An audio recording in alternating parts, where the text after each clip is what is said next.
Good evening. I'm Anitra Steele, the chair of the Forums Committee. Welcome to our forum for the Blue Springs School Board. This forum is sponsored by the League of Women Voters of Kansas City, Jackson, Clay, and Platte counties, and the Alpha Kappa Alpha Advocate for Social Justice Initiative of chapters Beta Omega and Psi Tau Omega. This forum is recorded and will be available on the League's webpage, lwvkc.org, and on YouTube. The League of Women's Voters is a trusted, grassroots, nonpartisan organization whose members do the hands-on work to safeguard our democracy. While we neither endorse nor oppose candidates or political parties, we are directly involved with the important issues. Our mission is to empower voters and to defend our democracy. We envision a democracy where every citizen has the knowledge, the right, the confidence, and the desire to participate. Our membership is open to everyone. I'd like you to know the other League members volunteering with me. Cynthia Schmidt is our timekeeper, and our Zoom is monitored by Dave Lovejoy. The public has sent in the questions via the League's website, lwvkc.org. And tonight we welcome our moderator, Mary Sanchez. Welcome, Mary. Take her away. Okay, thank you so much. I'm delighted to join you for the Candidates Forum for the Blue Springs School Board. A little explainer first just about the board. The Board of Education is a volunteer representative body elected by registered voters of the local school district. The board governs the school district and provides leadership and advocacy for public education. School boards make decisions in the best interests of the entire district, and they serve a 3-year term. Tonight, we'll hear from the candidates running for school board. Forums last approximately 90 minutes. I'll ask each candidate the same question, selected from those submitted by the public. The order of candidate responses has been determined by random rotation. Each candidate will be given 90 seconds to respond to each question, and 2 minutes then they'll have at the end of this for a closing statement. All of the candidates running for these seats have been invited. We welcome the candidates participating in tonight's forum. So candidates, please answer the question asked and stick to the topic. There will be no rebuttals, but you can go back to an issue during your 2-minute closing remarks. Okay, so with that, let's get to the questions. Here we go. Okay, the first one we'll just do as kind of an introductory. So please just introduce yourself and tell us why you want to serve on the Blue Springs School Board. We'll go with Allison first for this. Allison Johnston. Hi, I'm Allison Johnston, and I'm running for Blue Springs School Board because I believe that a school district is the heart of a community. I would love the opportunity to give back to a district that has given so much to me. I am a Blue Springs graduate myself, a parent of 2 in the district, and I truly believe in all that Blue Springs School District has been and continues to be. I studied elementary education at William Jewell College, and I have a bachelor's degree there. I professionally have been in program management for over a decade, where obviously I'm learning those skills of listening, problem solving, and dealing with a lot of diverse perspectives. Over the past year, I have been attending school board meetings and work sessions to better understand how a school board is impacting our students and our teachers and their student families. I knew I wanted to run for school board over a year ago, but I knew I needed to be informed, and so I started attending at that time. I love giving back to the community, and I have been serving on the board for Blue Springs Pop Warner for the last 5 years, helping over 200 Blue Springs youth and their families work through cheer and football and helping them in that way in our community. I am running because I believe that we need to be supporting our educators, strengthening connection with our family and communications, and making sure all of our decisions with the school stay student-centered. Okay, thank you, Allison. Next up, we'll hear from Ken. Hi, good evening, everyone, and thanks for joining us tonight. My name is Ken Harrell, and I'm running for school board because there's nothing more important to hopefully all of us than the education of our youth. In Blue Springs, we have approximately 15,000 students in the Blue Springs School District, all of whom are relying on all of us on candidates for the Board of Education, the school administration to really provide them an opportunity. I clearly believe that every student deserves the opportunity for a good education. That's why I support public education, because we do offer the opportunity for every student to get a good education. In terms of background, I also have a bachelor's degree in finance. We've had kids in school districts nationwide, ranging from Detroit to Orange County, California. I've had responsibilities within the city of Blue Springs to help prepare, as well as met with all the members of the school board, the school superintendent, and attended board meetings and work sessions in preparation for this. So we look forward to your questions tonight. Great. Next, we'd like to hear from Rebecca Swank. Hello, my name is Rebecca Swank, and I have had the honor of serving on the school board for the past 3 years. I am running again to continue my pursuit of supporting public education. I'm a firm believer in public education and the opportunities it provides to all students. I am very excited about the direction that the Blue Springs School District is going, and I want to continue to support the initiatives and endeavors of our district leaders and our community stakeholders. I am a parent of 2 children in the district. I am also a graduate of this district, and I'm the daughter of an educator from this district. I'm a firm believer in all of the opportunities that we have available to students, and I am just want to continue to champion the students, the faculty, the staff that make our district so incredible. I think of everything. I would love to support everything from our bus drivers to our food attendants to all the clubs that we have, the coaches, and especially what's happening in the classroom.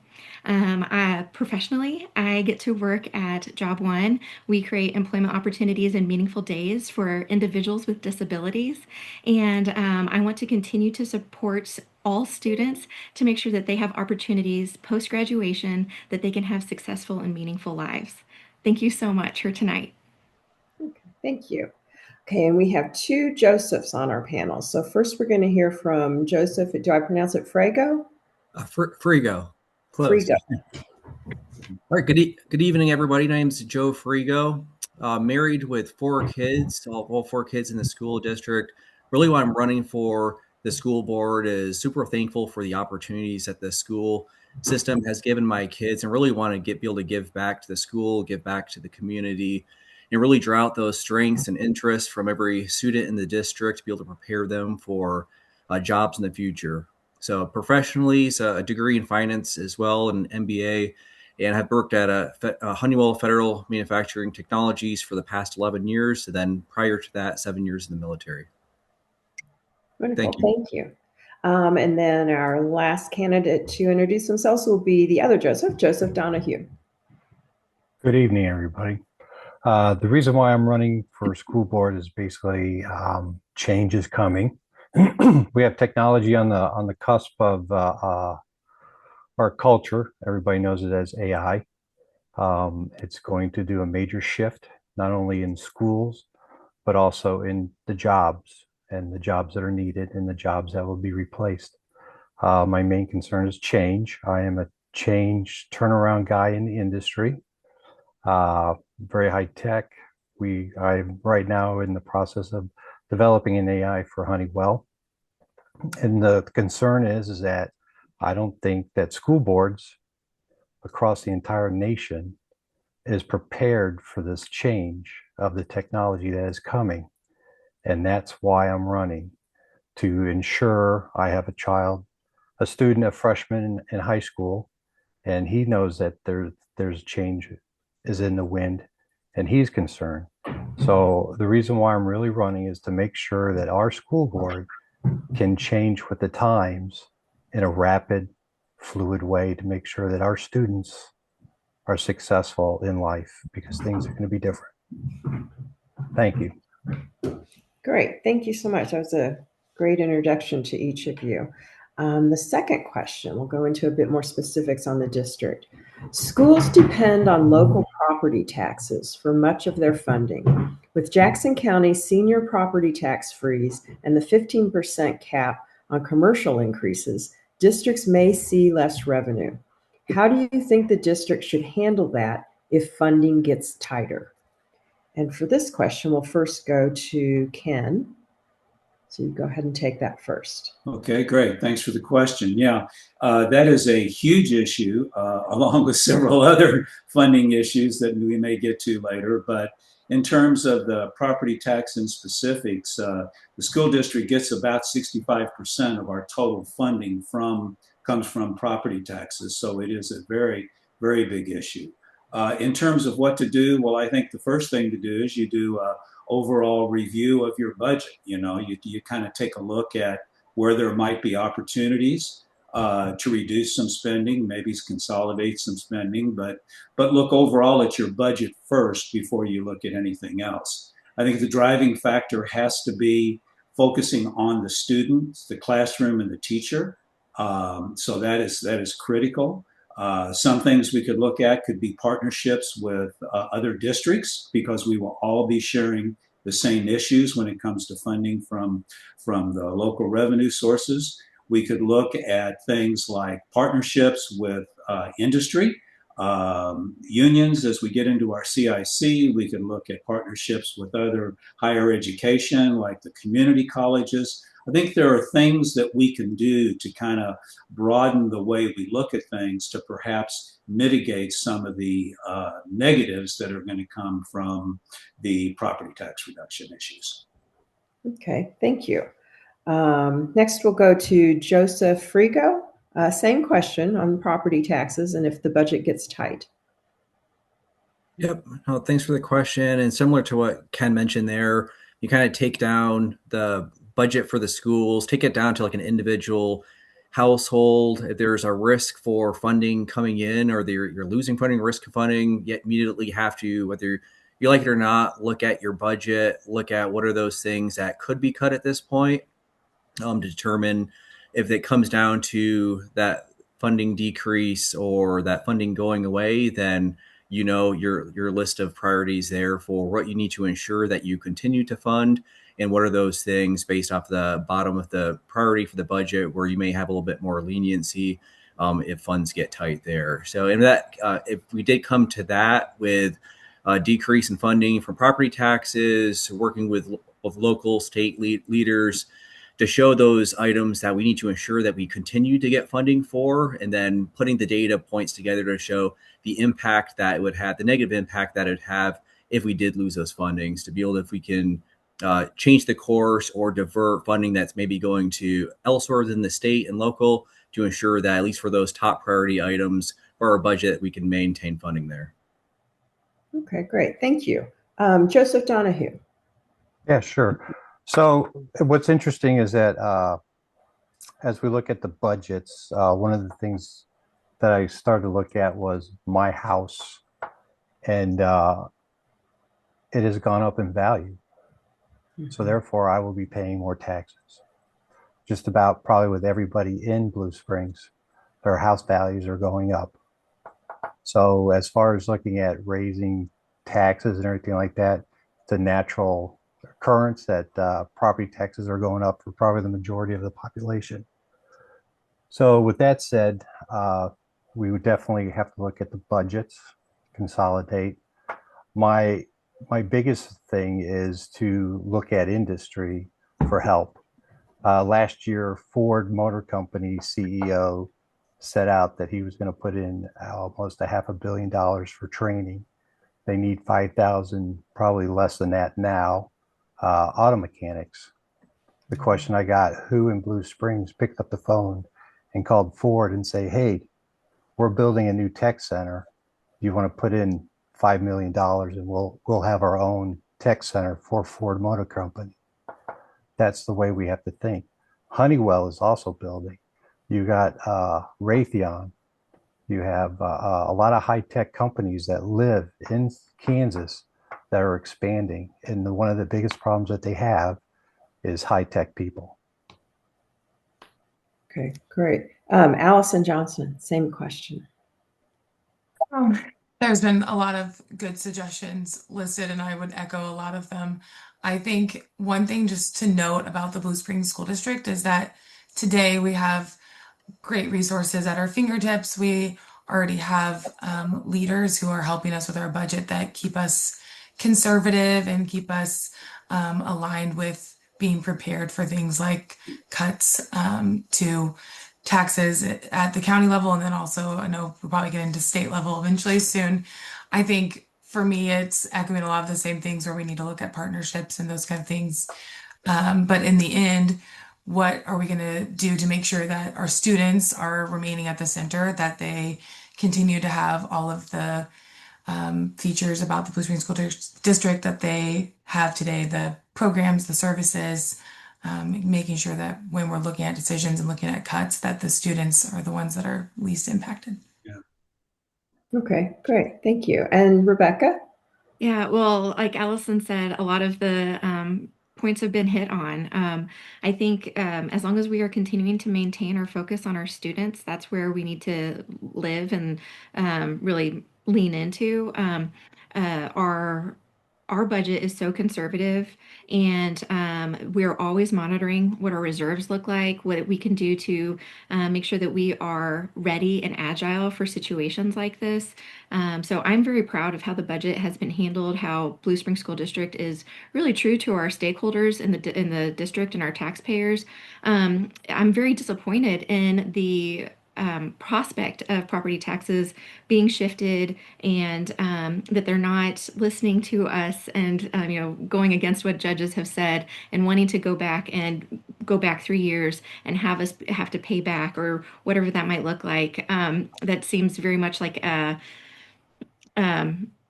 not the right course for our educators, our fire districts, all those different things. Getting to sit in on the blueprint committee meetings, I'm getting to hear all the concerns that are coming up within the district from all of our educators and departments across the district. And so I just really want to continue to focus on how we can continue to fund them properly and not have to impact class sizes or anything like that. Okay, great. Thank you. All right, let's go to our third question. And that is, what do you think is needed to recruit and retain high quality teachers and staff? And for this, we'll first go to Joseph Donahue. So to attract and to retain teachers and staff, it's going to be a cultural shift, right? We need to change the culture to improve, to make it exciting again, to put the fire in the belly for the teachers. I will say that when we first moved here, that this question was very surprising to me because Blue Springs is a very highly regarded school system, and that's basically on the teachers. They are what make the school. So it's to look at the culture of the school. I mean, we are a big school. We're balanced. We have a lot of opportunities for children to learn and to grow. So the question is for the parents and stuff like that, do we want to change the focus of the school? Do we want to be more academic? How do we want to change it? What do we want to do for the school? What's the culture of the school right now? I mean, when I was going through some of these introductions, I was very surprised that teachers are not very happy in the school district. So it's a cultural shift. We have to look at the culture of the school and see what's missing to improve it. Okay, great. Thank you. Rebecca Swank. Yeah, well, I think the Blue Springs School District is doing everything right so far with recruitment and retention. And it's really hard to recruit and retain when we're not sure what budgets are going to look like so that we can hire and continue to grow our district. But I think we have our Grow Your Own program where we are funding high school students as they graduate. We're funding their college experience where they have a guaranteed job in our district. With our new Career and Innovation Center, there's going to be courses where students can learn how to become an educator. And so then they can get excited about what education is like. And then also, we are paying our student teachers a stipend so they can have that income coming in while they're student teaching. And I think that's just going to continue to draw student teachers to our district. And once they get in here, I think they're going to love our culture. I think that's what draws people to us. Every building is so unique. Every building I walk into has their own vibe and culture. And so I'm very excited about that. I think that just the outreach that we're doing is so impressive. I think we can always do more. We can always improve, but they're on the right path and the right trajectory. Okay, thank you. I actually want to ask though, is that unusual to pay the student teachers? It's not, I wouldn't say it's unusual, but it's new for this area and for us. And so we're really excited about that. It's helping us become more competitive. And so across the state, when people are seeing that we're paying, it's going to just draw more candidates to our community. Okay, thank you. I think I'm always a reporter, and actually, I have a secondary degree. I don't remember being paid. Anyway, we weren't paid. I know I was not paid. Anyway, let's go ahead and same question. What do you think is needed to recruit and retain high quality teachers and staff? And we'll take this to Allison next. Rebecca took all the words out of my mouth. I love those programs as an education major myself. It would have been game changing for me to get into the education world. But I would say, which I know the word culture is kind of in my head now. One thing that makes Blue Springs unique today is we have a superintendent that has been in Blue Springs since he was in kindergarten also. And that culture kind of trickles down to our teachers. And I would echo a lot of what Rebecca said, where I think that Blue Springs is taking the steps and the initiative to get ahead of any issues with teacher retention or attracting good talent. We know that the best students are coming out of Blue Springs schools. And so to incentivize them to come back and teach for us, I think is the great way to get high quality educators back into our schools and to keep a culture that loves Blue Springs School District and wants it to keep improving over time. Okay, thank you. Ken, you're up next.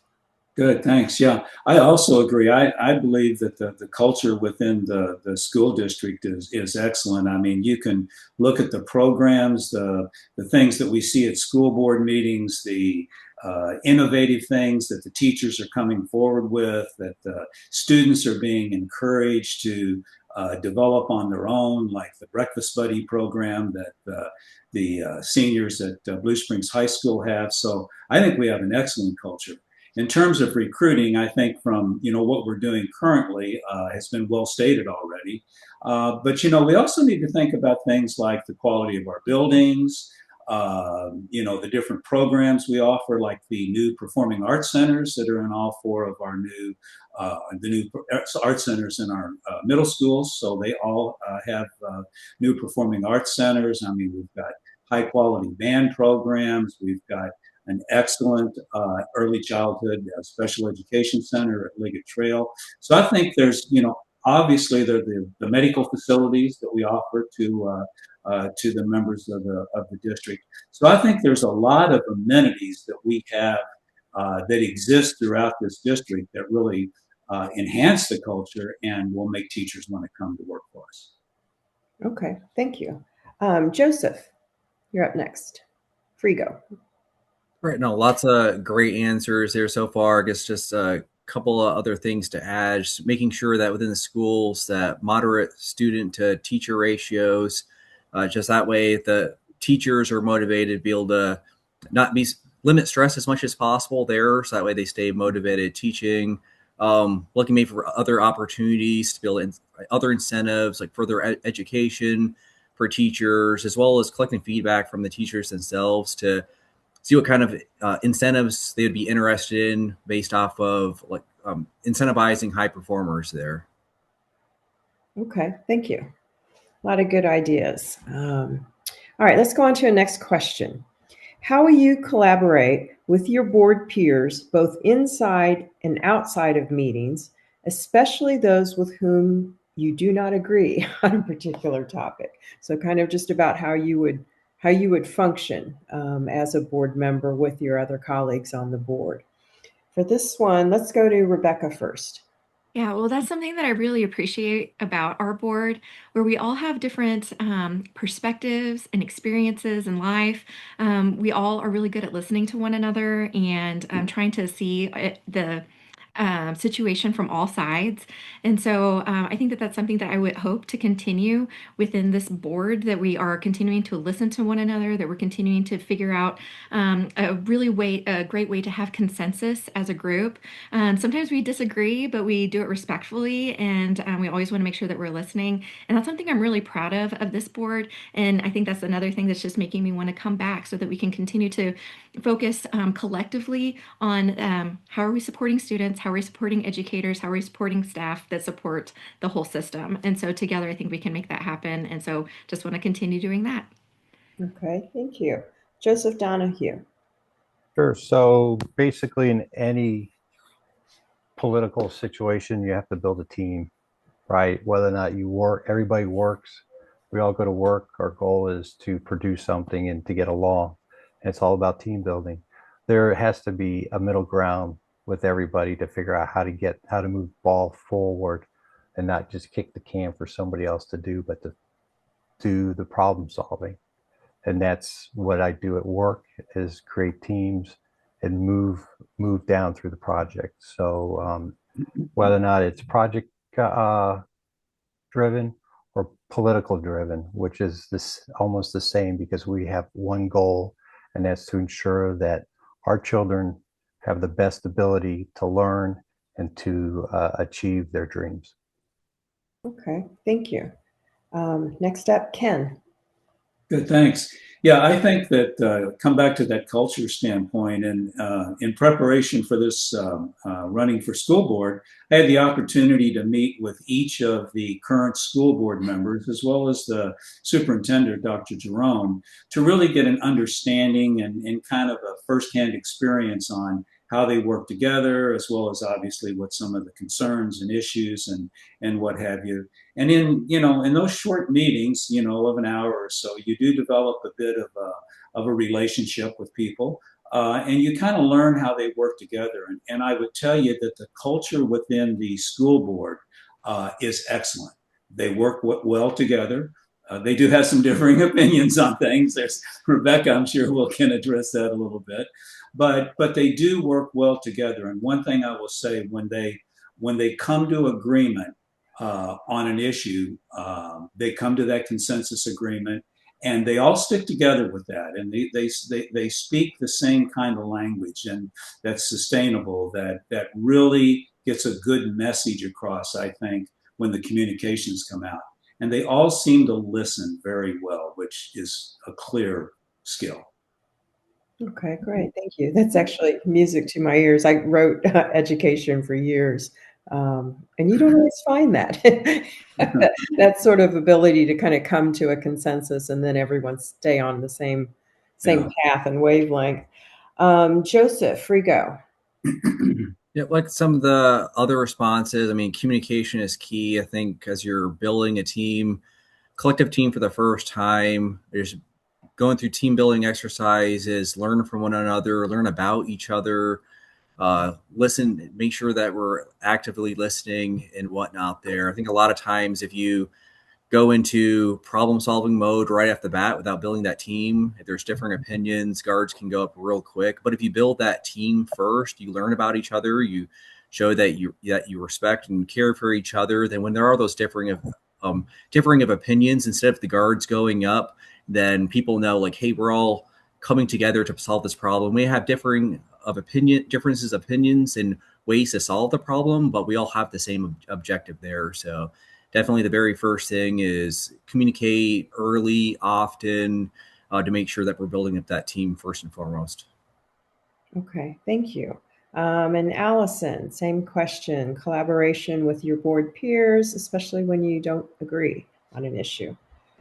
Um, I, I think the role of a board is to listen first, and that's listen to your fellow board members, listen to your educators, and listen to your families. And I think this is no different. So part of the reason that you have 7 board members instead of 1 is because you need different perspectives so you get to the ultimate best decision. And obviously, the best decision is whatever makes school the best for students and then for our teachers and getting the best outcomes, getting them to graduation and preparing them for life afterwards. So for me, with the Blue Springs School District, I've been very fortunate to be mentored by current board members. Multiple of them have been very helpful to me to help me learn how it works. And I would say, I think collectively everyone said this, they get along very well, different perspectives, but still getting along very well. And that's something that I would want to continue as a board member. It's great when you see them. Rebecca, I think it was you. They kind of go to school events together and they have their faces shown to show educators and students that they're there and they're supporting them. And that's how you get that camaraderie in your board and you stay collectively positive, even if you have differing opinions. Okay, great. Thank you. Uplifting answers, I will add. It's nice to hear people talk about, the mechanics of how you get along, basically, is what that is. All right. Our 5th question. How would you strengthen the partnership between the school district and parents and other members of the community? Kind of just touched on some of that, but how will you strengthen the partnership between the school district, parents, and other members of the community? For this one, let's go to Joseph Frigo first. All right, similar to strengthening, like we talked about for strengthening the team of the board, communicating with everybody in the district as well. So I think a lot of times be as transparent as possible with what's being discussed, the issues on the table that are being discussed. Whenever there's new information, making sure that people are informed. I think if you approach it that way, people within the district know that you're communicating, you're being transparent, whether it's something that the majority like or whatnot, but they respect the fact that, hey, the board, the district in general is being transparent with what's going on in the schools, stances on school issues and whatnot. Okay. So really a lot of the same. It really comes down to communicating, how often we communicate, and being transparent. Okay, thank you. Yeah, there's a lot of these questions I think one of the things that tends to come out is that you start hearing how people think, how they function. And so there is, some redundancy, frankly, I think helps our listeners kind of understand, the things that you're emphasizing. So next we'll go to Allison for this, strengthening partnerships between the district, parents, and the community. I know I sound like a broken record now talking about going to board meetings, but one thing that I have learned going to board meetings over the last 14 months is that Blue Springs offers so much I never would know about if I wasn't going to board meetings. And that's something that is front of mind for me. It's how do we get our families to see all the opportunities that are available to their students? And that's probably some buy-in from the full community altogether. Like how do we get, our city council and our school board to make sure we're all talking about how great our school district is. There are so many opportunities that parents don't know about. We have, like parent portal and those kind of things, but there are lots of ways for parents to get involved and learn more. And true, this is one of the biggest things I talk about is how to make sure parents understand what's available to their families. Okay, thank you. Media, we talk about that a lot with the decimation of our education coverage, frankly. And it's how to get the media out to the families. Sometimes they're not looking at it. So it's how do you get them to see it? It's a big issue. How about after the election, whoever is elected, let's talk. Okay. Write your name down. Next up, Rebecca Swank. Yeah, so I think that the district is doing so much to get communication out to our parents, our stakeholders, our community through Parent Square, through Facebook, our newsletters. We have the CAC meetings that happen once in the fall, once in the spring, where we're talking about different issues. There's also been different events that we're like Tech Savvy, where we hosted a thing for all middle school age students to come learn about technology, learn about AI. The parents were there. It was very open and transparent conversations, and it opened some great dialogue within my household. And then and then of course our newsletters that go out. All of the school district has brand new websites, so there's so much information. Each building has their own information, their own website that they can be sharing with families.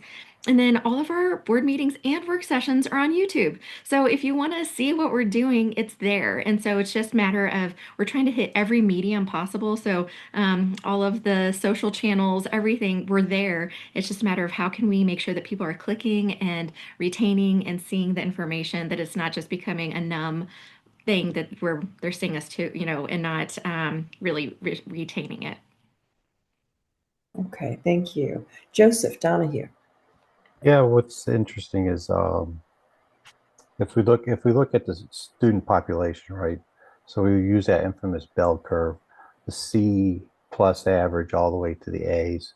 Those people are somewhat self-driven. They are engaged in the system. What my concern are the kids, the population to the left of that curve. So the question is how do we get the parents more engaged? Because it's the culture of the family that really is important. And sometimes those people don't know that children are slipping until they get the report card. So if once I become a school board member, it's to engage into that population, whether or not I would definitely go to the city council, that we need to couple together and build a relationship to help improve the outcome of this. The other thing is that I would personally go out and talk to the parents and see what their concerns are. 1 in 5 children have a learning disability in our population. And some of those kids fall through the cracks because they're right there on the borderline. How do we ensure that those children get what they need and be successful? We need to engage the parent. And parents work all the time, right? We're tired, and sometimes it's not worth their time unless we come up with a way to engage those issues with the families. Okay, thank you. Ken? Well, I think a lot of the topics on communication have been well said. In fact, if anything, there's probably more communication that goes out and is available in today's electronic world than ever before. So the communication is there. I think the question is about strengthening partnerships. And if you want to strengthen a partnership, as a board member, if that's the specific thing we're looking for, there has to be transparency. There has to be integrity. You have to listen to people. I keep coming back to that listening thing because that is such a critical skill. One I certainly need to work on just a little bit, that's for sure. But that is really important. You really have to listen to what people have to say, and then you have to show up. We've talked about attending board meetings. We've talked about varying things like that, going to different events where you're out in the public and you can really hear things and talk to people. I think we have to be sensitive to the board's actual role in all of this as a liaison, and be sure that we're operating within the correct confines of what the school board does. And I think then we need to be sure that we're replying to people and providing the feedback that we get to build that trust. Okay, thank you. All right, I'm going to go on to our 6th question. It is, what effects will open enrollment have on our school district with a resident student able to become a non-resident student in another public school district if the receiving school district accepts them? Okay, and for this, let's go to Allison first. Ken knows I love this topic. He's laughing. I'm opposed to open enrollment. I think it's something everyone needs to talk to the legislators about. It's not something that I think would be beneficial for Blue Springs School District. From a district perspective, I don't believe we would be concerned about students leaving our district. We would be concerned about students coming into our district. And, while I love students and I want them all to have a successful education, I have to focus on the Blue Springs population, and those tax dollars and the proposed bills are not following the students. So that means that we're not going to have the funding, and we're going to see larger class sizes. We're going to see less resources, and that will end up taking away from our current Blue Springs students, where we can't provide the same programs and services that they have today because our funding is to fund outside students coming in. Okay, thank you. Ken, same question about the impact of open enrollment. Darn. Yeah, I certainly agree with everything that Allison said. I also am opposed to the open enrollment. One thing I think that we could talk about too that she didn't mention is transportation, class sizes. What are the implications to our buildings? Because I think we would all agree that we would have more students wanting to come into the Blue Springs School District than we would wanting to leave. So whether it's class size, whether it's cafeterias, whether it's transportation, and of course the funding, the funding does not follow the student. And that is a huge issue, particularly with the other funding issues that we're going to be facing. And right now, the way that legislation looks is that we would have the ability as a school district to opt out of the open enrollment.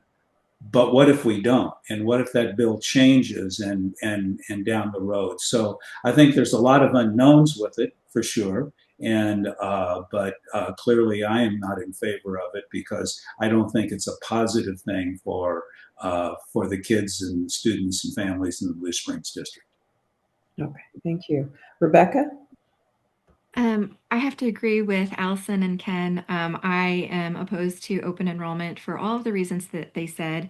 In addition to it's a greater burden on our citizens and on our stakeholders to create that lift for us to retain the class sizes that we want, to retain the educators that we want. And I think about all of the other amenities that we provide to our students, all of the technology that they receive. All of those dollars add up to help support the school, the classroom experience, and all the other special services that we provide. We have such a great special education program, and I just think about that is such a heavy weight and burden, and not burden exactly, but it's there's a lot that goes into providing for those students. And so I just want to make sure that we are being mindful, and that we're not putting extra strains on our educators, so that way they can have the great culture, the great classrooms. We can retain, we can recruit, we can do all those things. And again, the students, that they are going to be the ones that are going to be benefiting. So I'm very anti-open enrollment, and I don't see students leaving our district. That's why people move to Blue Springs, is because of our schools. Okay, thank you. Mhm. Joseph Frigo. Yep. Overall, I mean, I agree with such great schools. I think our problem would be like a lot of people will want to come to the school district there. So a good problem to have in a way there. Overall, for open enrollment, I am for open enrollment, as long as in a controlled setting there. So really setting strict boundaries for, we need to maintain specific student to teacher ratios, capacity limits. And then if we have an opportunity here or there where we can take in one or two more kids to be able to make a difference in their lives or family lives, I am for that there. I do agree, from a bringing in tens to hundreds, not seeing those tax dollars, I don't feel like that would be feasible. But conceptually, if we can set the boundaries where, as long as we're maintaining these specific criteria, and we have one or two schools that can take in somebody from another district that's eligible, I wouldn't be opposed to that there to be able to make a difference in those kids' lives. Okay, so on a more limited scope then. Okay. Yep. Joseph Donahue. Yeah, I'm for open enrollment as well because I look at it as competition. I don't think that we will have a horde of students running to Blue Springs to overpopulate it. I agree with Joseph that we have X amount of resources, and they are for the taxpayer. And I do look at it in a way that if we have grandparents or uncles or aunts that have family issues, they have to take in a child, and they pay taxes here, they should be able to educate their family members in the Blue Springs School District. And for the sports person, think about all the football players you'd be able to grab. And I'll leave it at that. Okay. Yeah, that's actually, I think, even a whole separate, that's a good point. Yeah, that gets into some other Semantics. of how those are managed, how the teams are managed. I can't remember what the state organization is called that governs that, but yeah. Okay, we're going to move on then to another question. How do you define the separation of church and state regarding public school districts, and what areas should or should not be included? I think in which areas is what they mean. Start editing the question. How do you define the separation of church and state regarding public school districts, and which areas should or should not be included? And we'll start with Ken on this one. Well, I think clearly I support the separation of church and state. I think it's a fundamental part of our Constitution. It's something that our education system, as well as our government system, has been based on for almost 250 years now. So I definitely support the separation. How do you define what that means? Well, I think there are some laws that define that, first of all, that say what can and cannot be done. But I think that the ability to speak with teachers, the ability to be sure that the academics are focused on academics. I think that's the role that the school district plays, is to teach the kids, is to teach in the subjects and the subject matters that we have. I think we need to just stay focused on the academics within the district and those types of programs, and stay away from partisan politics and stay away from things that don't necessarily relate directly to academics. Okay, thank you. Next up, Joseph Frigo. Overall, I mean, I don't think we should push anything on anybody there in terms of religious beliefs and whatnot. But I mean, overall, I'll tell you for myself, like any decision I make, my faith leads that decision there. And that's something that will always stand true. And I'll tell you as well, I think teachers and students should have that ability to, if they want to bring a Bible to school, read on their spare time, pray individually, pray together when it's appropriate there, and they should be able to do so without any sort of ramifications there or whatnot. Okay, thank you. Joseph Donahue. Yeah, basically being ex-military, we are a free nation. We are given the right to freedom of religion. And as far as being in the schools, it's as long as people aren't pushing against each other. I kind of agree with Joseph that, it is around us. It's part of us. It's part of our culture. And as long as we respect each other with this, that's fine. Church and state has always been separated. So that's what I believe in, is that basically, you have rights, and as inside the school has an obligation to ensure that everybody's rights are not infringed. And that's where the government says that, you won't infringe on other people's rights. So as long as we're not pushing it, it becomes a private matter and it stays private. Thank you. Okay, thank you. Allison.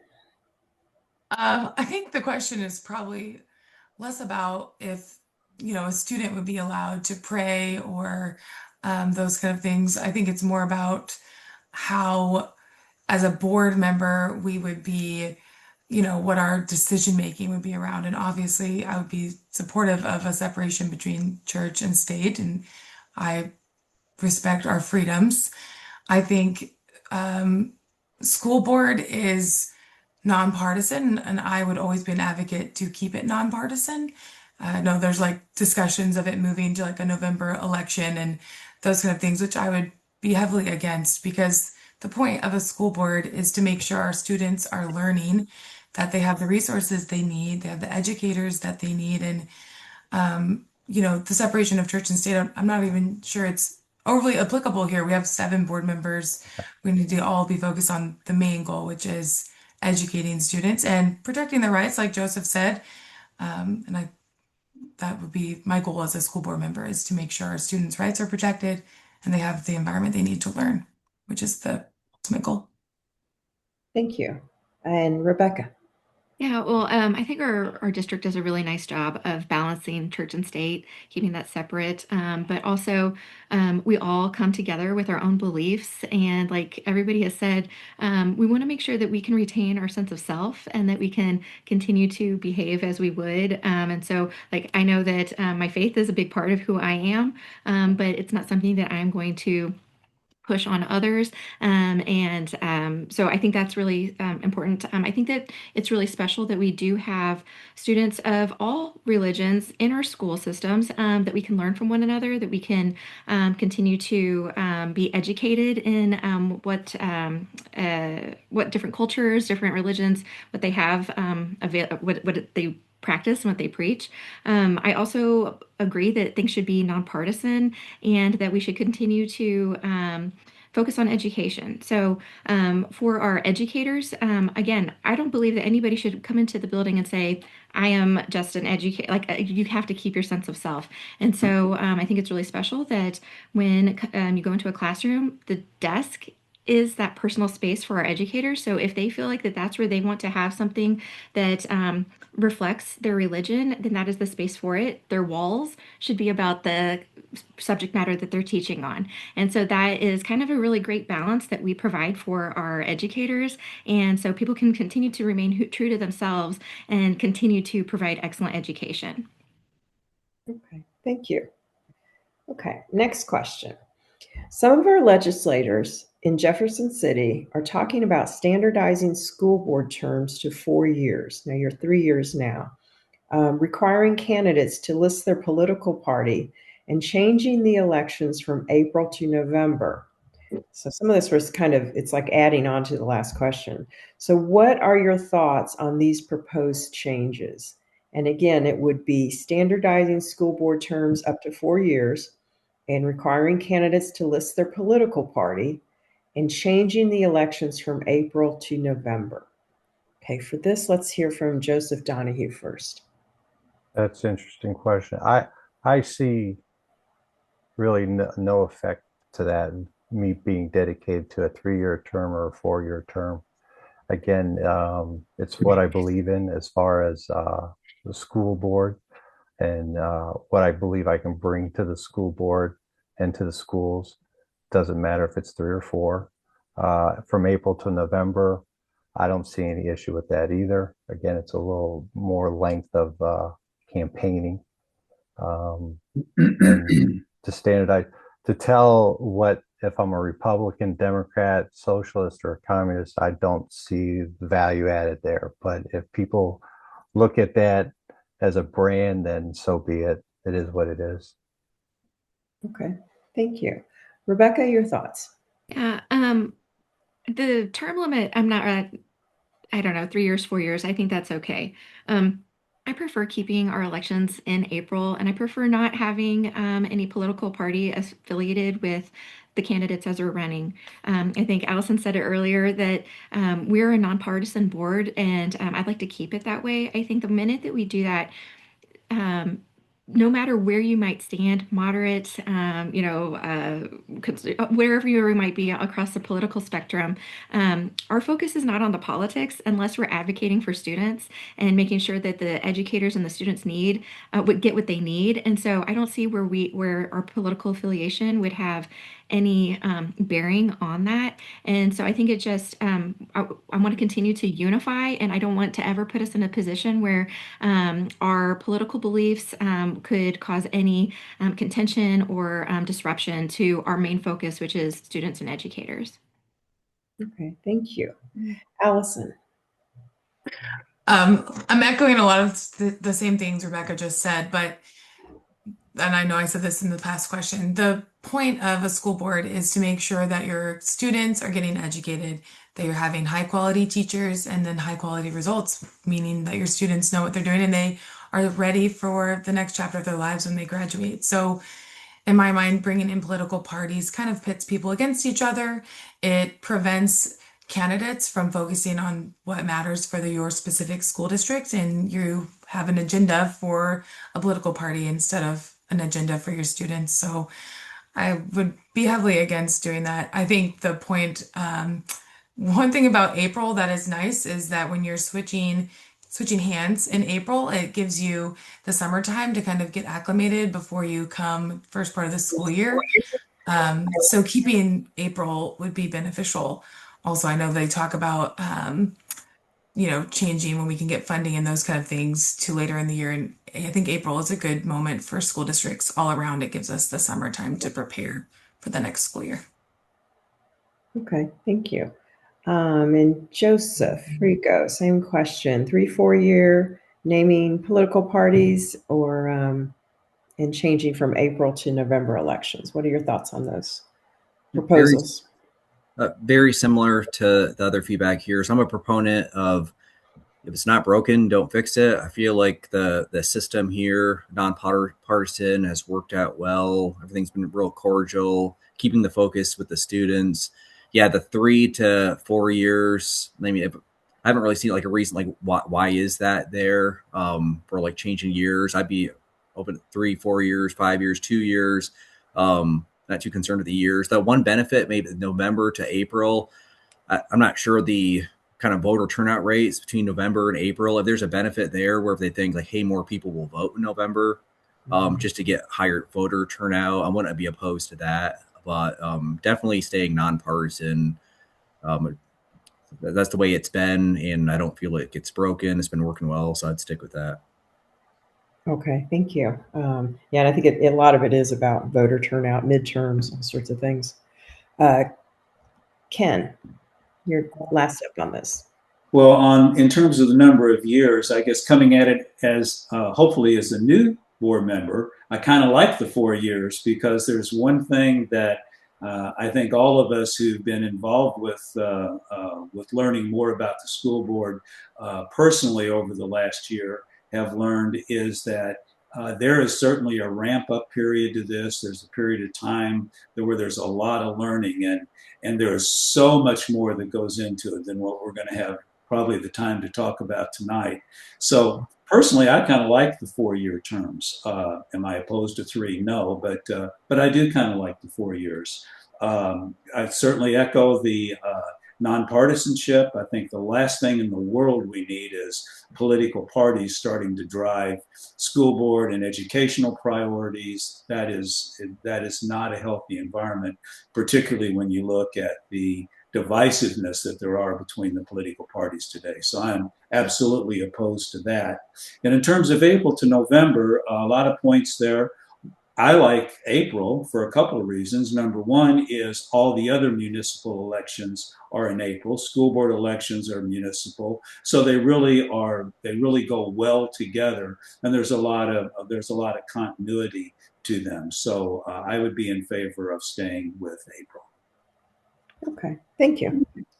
All right, next question. This is a little bit more personal. Kind of just hear more about who you are and kind of what shaped you.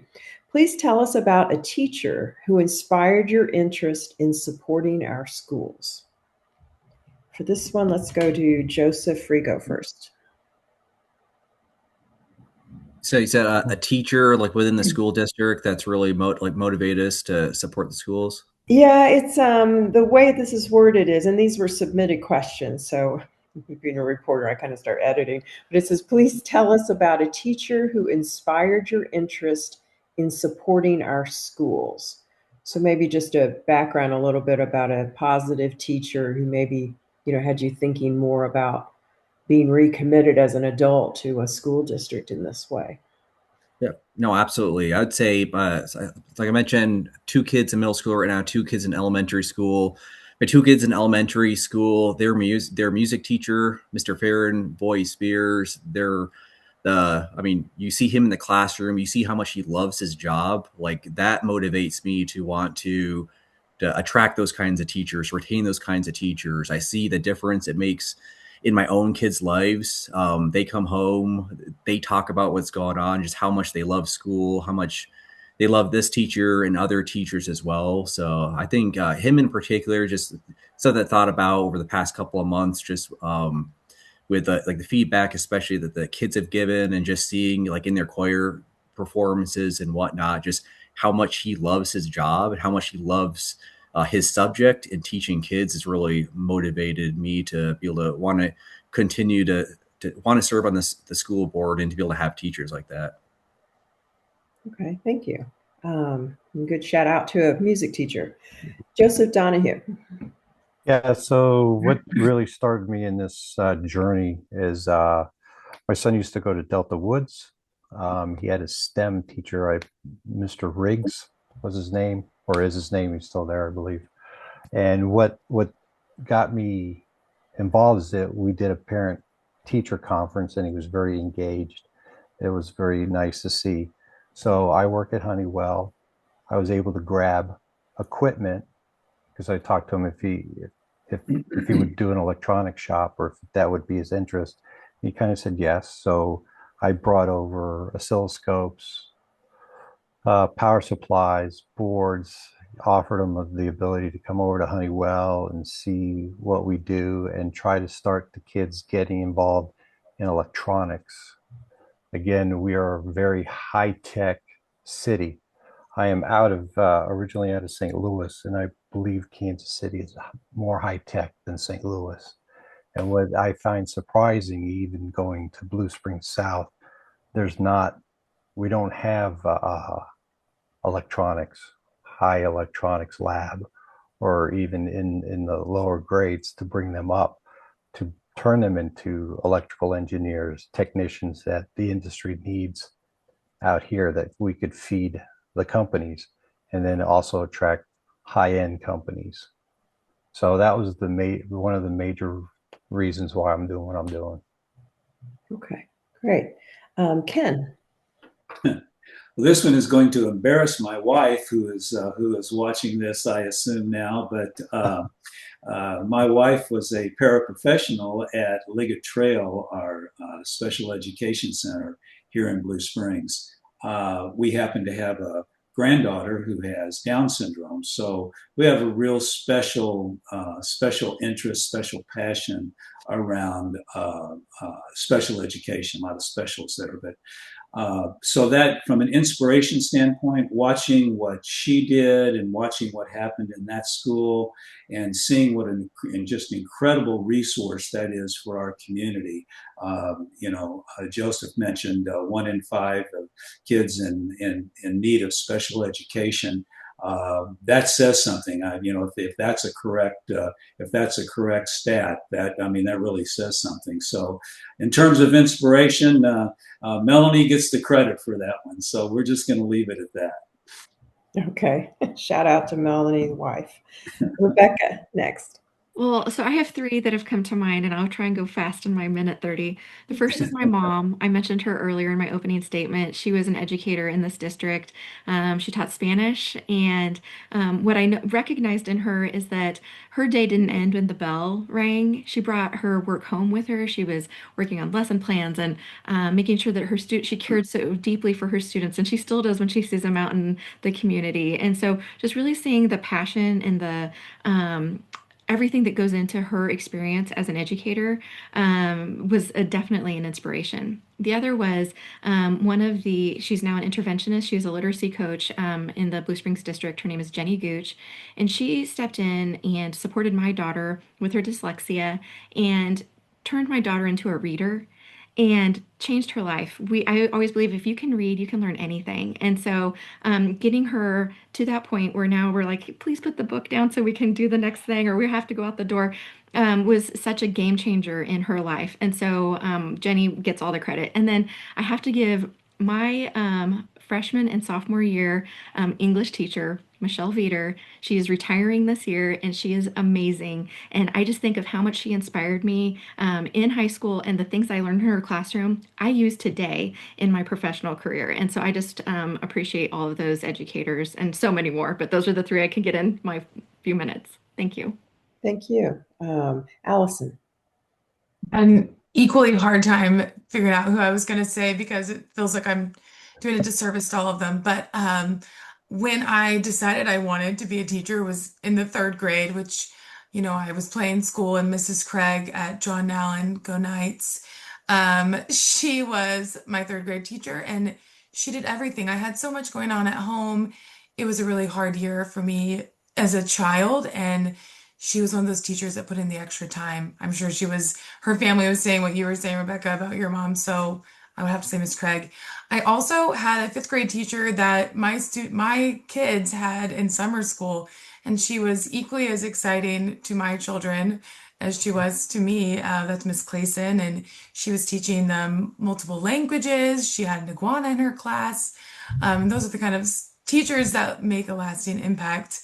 I had one more that I thought was unique, which was I did all of the fine arts and things in high school, and we had an accompanist, Mrs. Fredette, who never actually, she was not the instructor of the class, but she was an educator, and she taught me so much from, how to handle certain situations to what to do with my music. And I think it's important to remember that the educators don't just stop with your primary teacher in your classroom, but all throughout all of the educators that Blue Springs employs. Okay, thank you. I'm actually glad that they added that question. It's just nice to hear teachers and teaching staff be supported. And I mean, even at my age, I was thinking about some the other day. I wouldn't be here if it wasn't for some of the strong teachers that I had in a school district next door, Hickman Mills. So track coaches, cross country, all of it was amazing. So I commend you for all of that. Our last question is kind of an open-ended one. And what it asks is, what question do you wish I would have asked?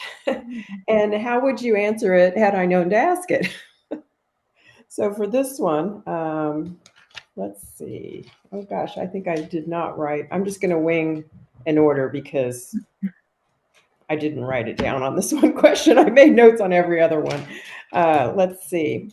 Go ahead and go Joseph Frago first.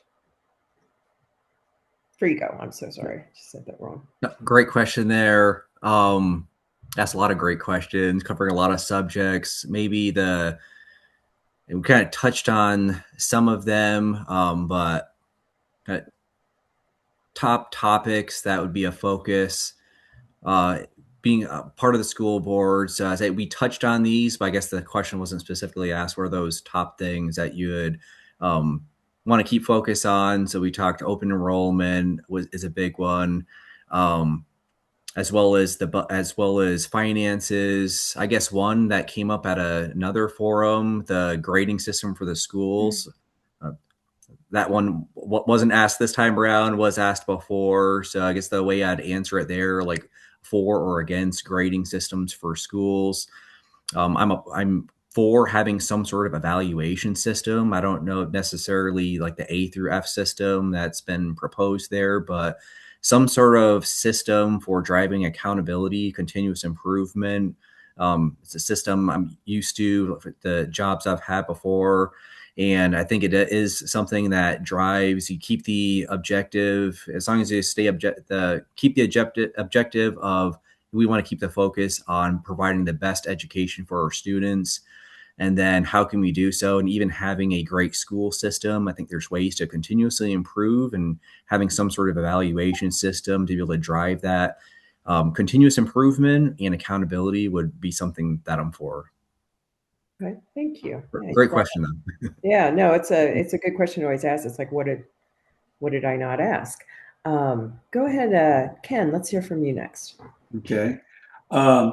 Couple of things. First of all, we touched on the property tax issue. I'm going to come back to kind of the financing part on this.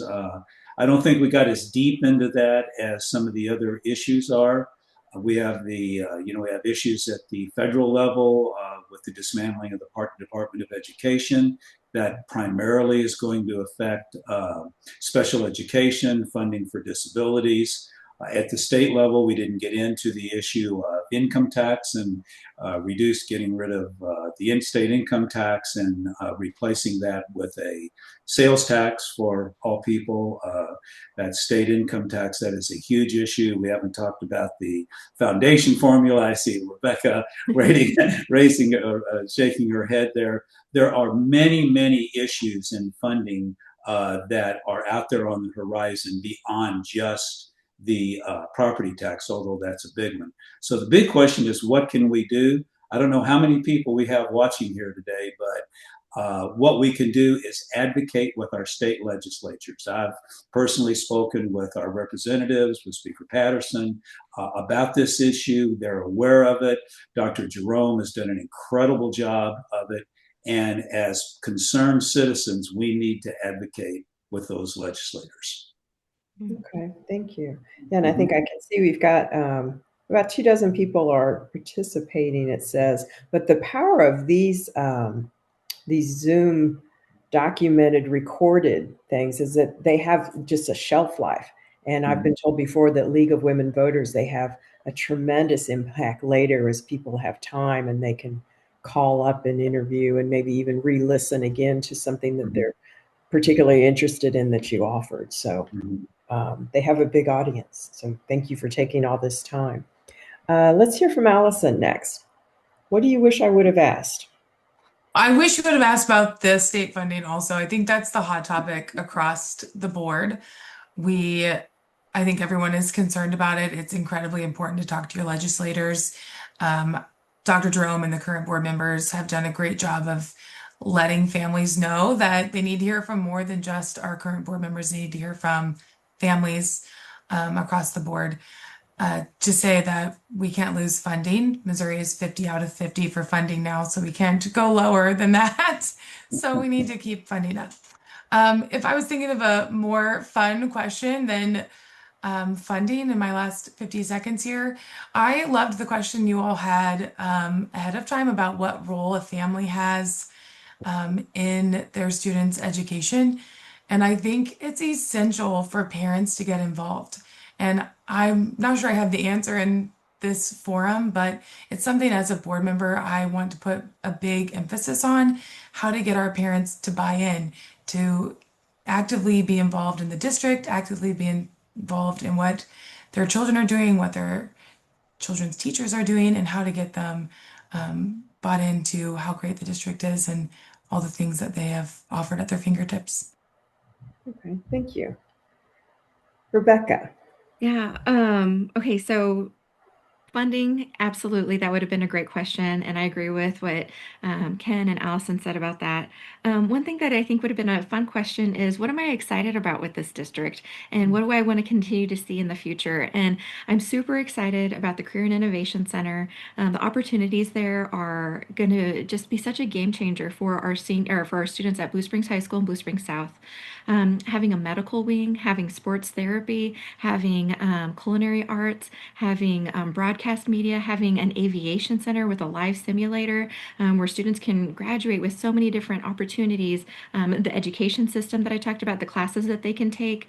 I'm just really excited about all those opportunities. And I'm very excited for the opportunities that will come with phase 2. That would be a different bond initiative where we will have the trades, we will have HVAC, we will have electrical, we will have plumbing, we will have all these other opportunities to continue to support students in whatever career pathway, college pathway that they choose to take upon graduation. So those are some things that I'm very excited about. I'm also excited about how the district continues to support the arts, the athletics, the STEM programs, and all of the clubs that the students have access to. And so I think that there's just a lot to be excited about. Okay, thank you. And finally, Joseph Donahue. Yeah, What I wish you would have asked would be, what changes would you drive if elected as a school board member? And with, again, I go, the future is changing. We all grew up going to school. You get a career for life. That's going to change. We have to teach our children to be very dynamic. To quote one of the Marine Corps thing, you adapt and overcome. Those are the skills that will be needed in the future because things are going to change quickly and rapidly. And going to money, what's interesting, I believe 1%, we have high school dropouts, 1%. So that's about $250,000 that we lose a year. Think about if we can figure out how to reduce that dropout, the money that we would save and go back into the school.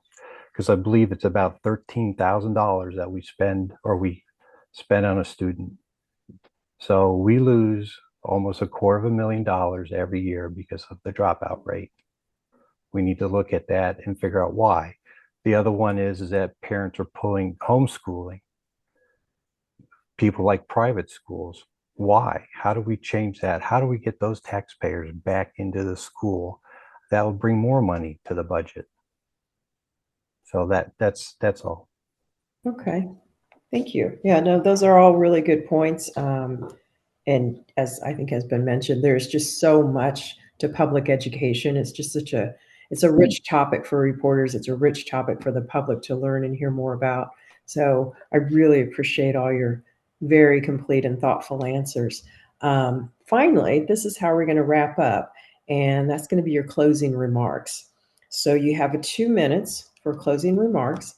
And personally, kind of just what I just said, I want to thank you for joining us. In addition, we'd like to ask you that you share the League's website with voters and encourage all citizens to show up on each election day and exercise their right to vote. So now for the closing remarks, let's hear from Ken first. Okay, thank you. Well, thanks to the League of Women's Voters for having us here tonight. This is the third one of these we've done in the last week, so we're getting hopefully better at it. I don't know, but and to those who are out there watching us, thank you for taking your time to be more interested in the school district and in us individually. I guess to close, what I would say is I believe it's really important that no matter what your role is in the community, that you show up. We've talked a lot about attending board meetings. We've talked about meeting with different people, but just showing up and being involved. And I think that is just critically important. One other thing that didn't have a chance to get into on myself personally is I think somebody mentioned earlier the importance of having a good relationship with the city. I've had the opportunity to be the chairman of a couple city boards and commissions, our city charter review, and the community development block grant commission, where we allocate somewhere between $250,000 and $300,000 a year to low-income blighted areas within the city. As part of that, I've had the opportunity to work very closely with the mayor, the city council, city staff, and really develop some of those relationships, because I agree that it is very important that we have a good relationship with the city. So that clearly is something I think I could bring to the board, some of those relationships. And so with that, I'm going to say thank you for the time this evening. And please, everyone who's watching, April 7th, get out and vote. Thank you. Joseph, free go. 2 minutes. All right. Overall, so best thing I could say there is, so I'm not originally from the area. My wife and I are originally from the area. We've lived here in Missouri for 11 years, in the district for 9 years. So we became familiar with the Midwest when we were in the military, when we were deciding to get out and start the next chapter of our lives. Decided this would be the best place to settle down and to be able to settle down. And it was scary making that transition there. But once the kids started school, just realize how blessed we are with the school. district, and that's really helped with that transition as we made that jump career wise, especially not having family in the area. So, and with that being said, just really want to give back. We've been nothing but pleased with the teachers, administrators, all the activities that are involved with the school. So it's really helped out our family, and really just that's driven that desire to want to serve, to give back there, to help the district, and to make sure that the students in the district have great opportunities post school, whether that be college or going straight to the workforce, to be able to contribute to the communities here in the area. Thank you. Rebecca. Yeah. Well, thank you all so much. This has been a real joy, and what a great way to wrap up all of the candidate forums to be with you all. So, I am just so excited about all of the great things that are happening in this district, the collaboration that is happening not only with our city. Our mayor comes to our board meetings, he celebrates our students at the city council meetings, but that we also have really great relationships with our business community. They're participating in doing mock interviews. They're lending their time for our real world learning opportunities. They're collaborating with us. And I think that's just so impactful and powerful that we have a community that is all about our students and our school district. So that's really exciting for me to see. As a parent in this district, I'm just so honored to have my students educated here. We moved, I'm a graduate of the district after college. I had the opportunity to live in Kansas City, and I did, and I loved it. And when my husband and I we had our first child, we moved back to Blue Springs because we wanted to be here for the schools. We are just so enamored with all of the opportunities that our students are going to get to have, no matter what their post high school looks like. We know that they're going to be equipped, they're going to have fluency, they're going to have all the skills to be successful adults and to contribute to their communities. And I'm just really excited about getting to champion our students, our educators, and make sure that they're getting the right spotlight, and just continuing to celebrate their successes. And I think that there's just so much opportunity to continue to advocate and to be a voice for our school system in Blue Springs and in the state. So I'm just really excited, and I really hope to continue my journey as a school board member in Blue Springs, and want to say thank you so much. Okay, thank you. Joseph Donahue, your closing remarks. So, yeah, thanks for having me. I do appreciate this forum. I just want everybody tonight before they vote, ask AI what's going to change in the job market. Okay. And ask it, are the schools prepared for that? So again, we have to embrace the technology, train our children to start critical thinking again, which fell out of schools, how to think correctly. One of the most scariest conversations I had with a student was, why do I have to go to school? All I have to do is ask chat for the answer. You have to be smarter than the AI. The AI is a program. It is programmed by man, and it's not always right. And the children are growing up thinking that they have the answer right there in their palm of their hands via the phone. That's what we have to teach them, that this is a tool. You can't depend on it for everything. So that's what I ask you again. Who would be prepared to give direction to the school board, to the children, that, hey, we got to get ready for this? And then it's me. Thank you.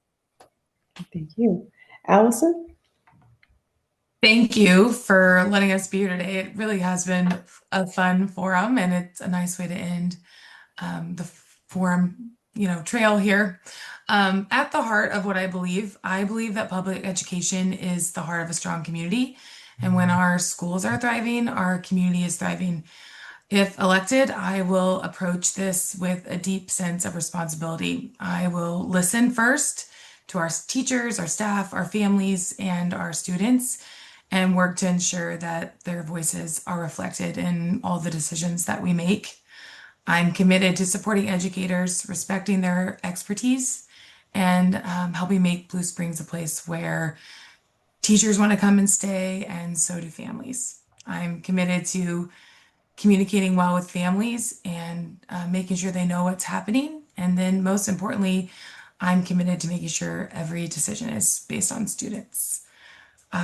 This district has given so much to me. I've been here lifelong resident, and I would love the opportunity to give back. I'd be really grateful for your trust and for your vote on April 7th. Right. Okay. Thank you, candidates. It's really been a pleasure to listen to you. It's just exciting to see people take such a dedicated role in this process. So thank you very, very much for your time. And I'm going to turn things back over to Anitra. Thank you, audience, for your interest in the April 7th election. The recording of this forum will be available on the League's website, lwvkc.org. Please take a moment to share our forums via your Facebook, Nextdoor, and other social media channels. And remember, for voting and candidate information, go to lwvkc.org and vote411.org. Thank you and good night. Thank you. Thank you. It's really good. Thank you. Good night.